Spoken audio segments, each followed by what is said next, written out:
So what we're going to do now is I'm going to show you how to shingle a roof properly so that we have no leaks in our roof.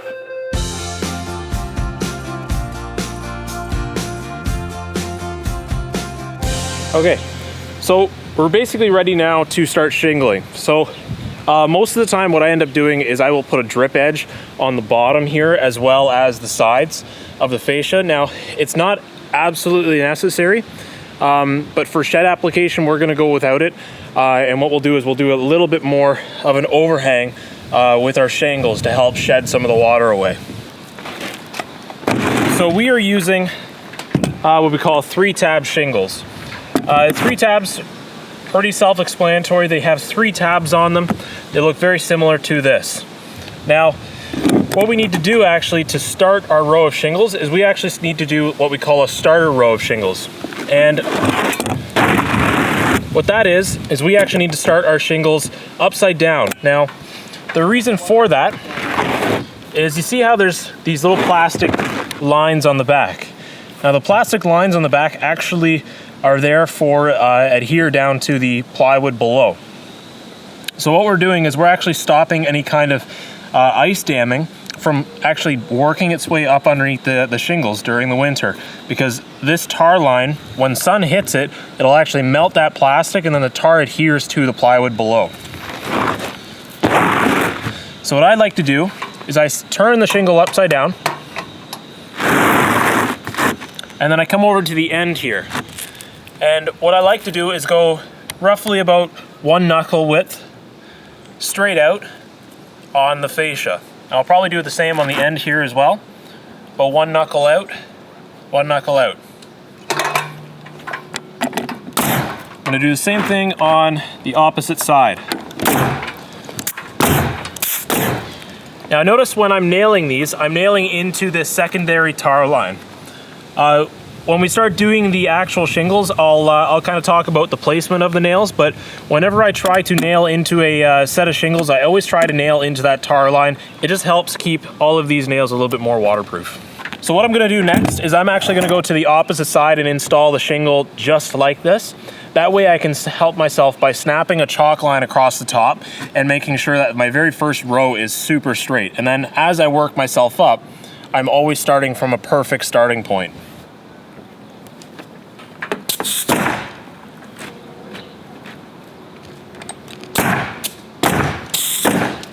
So once I have the 2 shingles installed, I can then use my chalk line to help myself mark a nice straight edge.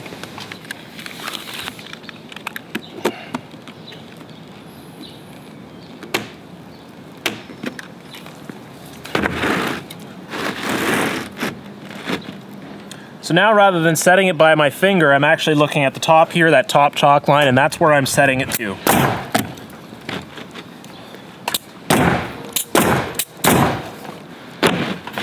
So now I've got this little tiny sliver of a shingle on the end there. So a lot of the times you can cut these with what we call hook blades that sit into your utility knives. They are rather handy. They work really well when it's a nice hot day. It basically goes through the shingle like butter. Now, mostly because I don't have one on me, what you can also do is you can use these shears. They're usually used for metal. However, I've used these multiple times on roofs and I've almost gotten to the point where I prefer these over the hook blades.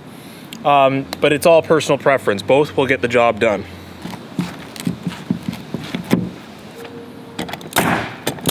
So once I have my starter row on, I can actually continue with my shingling.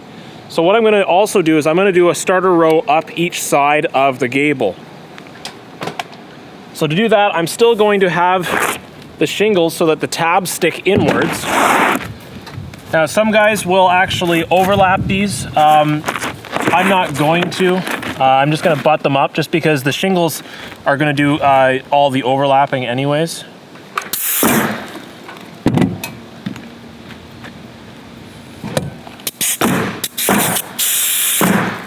Also, what I'm gonna do right now for the very last one is I will actually kind of hang it over the ridge of the roof, and I'll actually install it on the far side as well.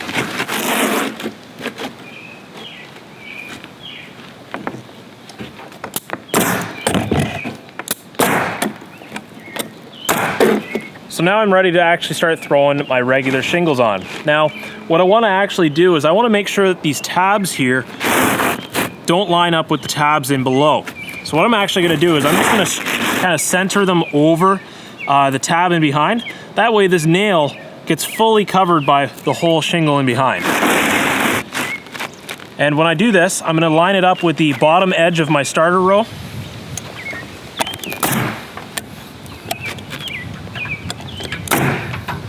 Okay, so typically how I like to nail my shingles is I like to start out by putting one nail in one end and one nail in the other. That way it holds it all nice in the proper location.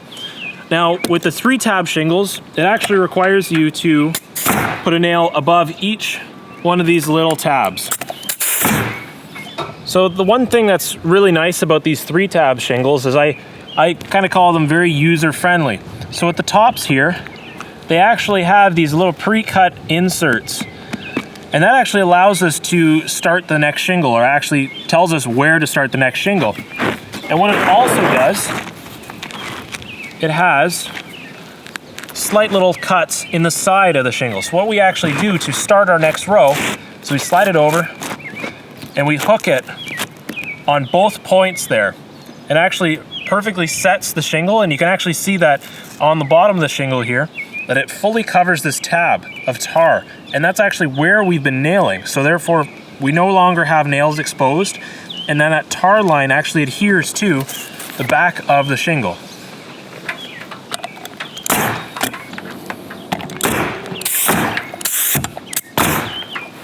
Okay, so I've actually got 2 rows completely finished. And I've actually now kind of got myself some offcuts. So the nice thing with 3 tabs is no matter what you do, try to save your offcuts. Don't throw them off the roof, don't throw them out of the way. Always kind of hold on to them, because the offcut from the other side, as long as it has that factory edge on it, you can tell because it's got that little tiny notch there to still give the illusion of the gap here. What I can do is I can actually use it as my offcut on the opposite side. And you see how this section here then becomes the amount of waste that I use, which is virtually nothing.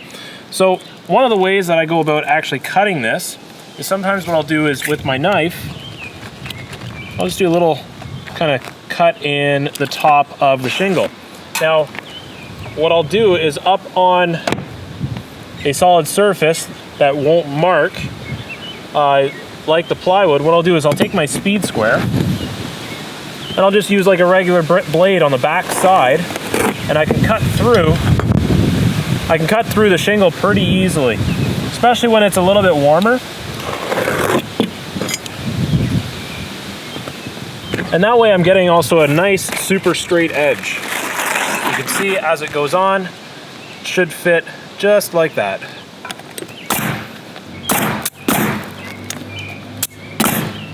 Now, if you haven't noticed, I'm actually keeping the nails back from the edge a little bit. That's actually just so that if there's any water or ice that can penetrate the sides, it won't reach itself to the nails and start rusting them over time. And what I usually end up doing is on the very last shingle, near the end, what I'll do is I'll also put a nail up a little bit higher just to help hold the shingle down. So when you have a shingle that's a cut shingle and it's relatively large, typically what I try to do to make sure that the rows of shingles are going straight, what I'll do is wherever I have an existing shingle, rather than using that little tab, what I do is I line it up at the top here. Once it's lined up at the top, I fire one nail into the end there. And then what I do is, rather than just kind of eyeballing how straight it is, what I'll do is with my tape measure, I'll measure to the bottom of the shingles. I'll do the same thing over here. This just helps me keep a nice straight row all the way up.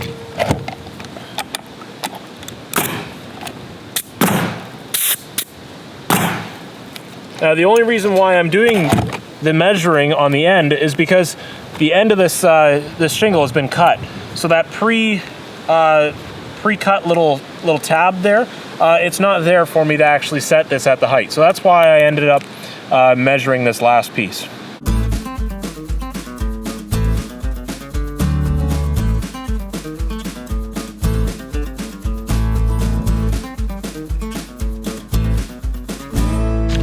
Okay, so what we're gonna do now is we're actually going to install the cap. So what I've done is I've run the shingles up on both sides. Now, sometimes what I like to do is rather than cutting the shingles down the center like this, what I'll do is I'll actually overlap one of them to help keep it a little bit more watertight. Now, this ridge cap is actually made out of a 3-tab shingle. I'll show you in a minute how to cut those. But what the ridge cap needs to do is it actually needs to go over top of the tar line on either side here. So it's gonna sit just like that. Now when I install these, what I'll do is something very similar to how I started the shingles previously. I'll start with one ridge cap here and I'll go to the other side and snap a line between the two. That'll help me keep these super straight. So when I install these, the very first one, I'm covering the tar line. I put one nail in the tar line and then I go to the opposite side into the tar line, and then since there's a tar line back here, we also do another 2 nails into the tar line on each side.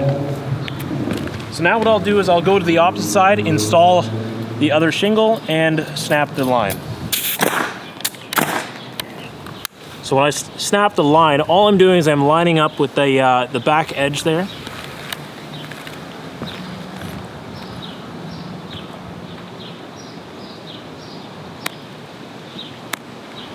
So now what I do is I typically stand over top of the ridge just like this.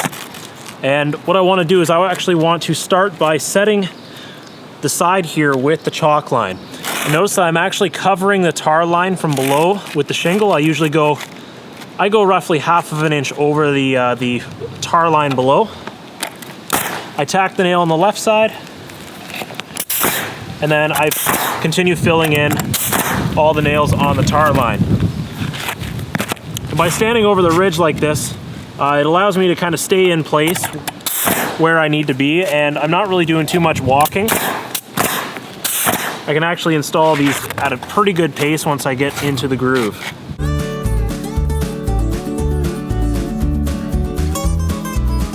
Now, the direction of these, typically what I try and do is I try to install these in the direction that the wind blows. So what I mean is the direction of the wind usually blows about this way. So what I try to do is I try to angle it so that the wind comes over top of these and it doesn't grab them and pull them up. It allows them time to have the sun beat down on them and adhere all of the tar lines underneath the shingles. So typically what I end up doing with 3-tab shingles is what I'll do is I'll actually take the bundle somewhere kind of comfortable to work. What I'll do is I'll flip them upside down so that I'm working on the back side of them. And in order to actually make good 3-tab shingles, all I'm going to do is from the pinnacles of these little tabs here, what I'll do is I want to come back on a very slight angle with my knife. Just kind of cut them back, just like this.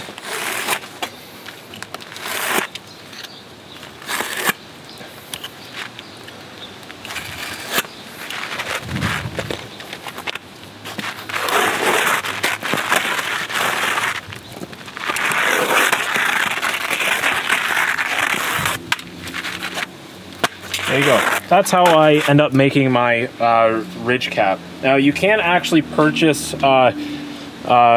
shingles that are ridge cap specific. So what they are is actually very similar to the 3-tab shingle, except in this area here, it's actually perforated. So all you do is you bend it in half and then you're able to pull it apart. All right, so I've actually completed the whole ridge now. The only section that I haven't completed is the very end here. So typically what I end up doing is I will go the whole way with the ridge cap going one direction, and then roughly about 2 feet from the end, I return it going the opposite direction. And that just helps me allow for one single cap to go over the, like where they join.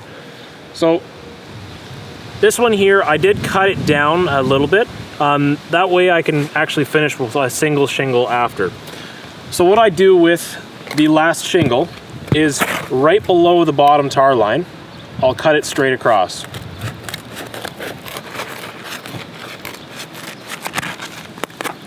Throw that away. And then this here is actually going to lap over top of those last exposed nails. And what it'll also do is it'll hide the very last tar line. So what I'll do is I'll put 2 nails on either side, and then those nails, because they will be exposed, I use an exterior grade caulking. It has to have a silicone base to it, and I'll put it over top of those nail heads, and then it'll be 100% waterproof.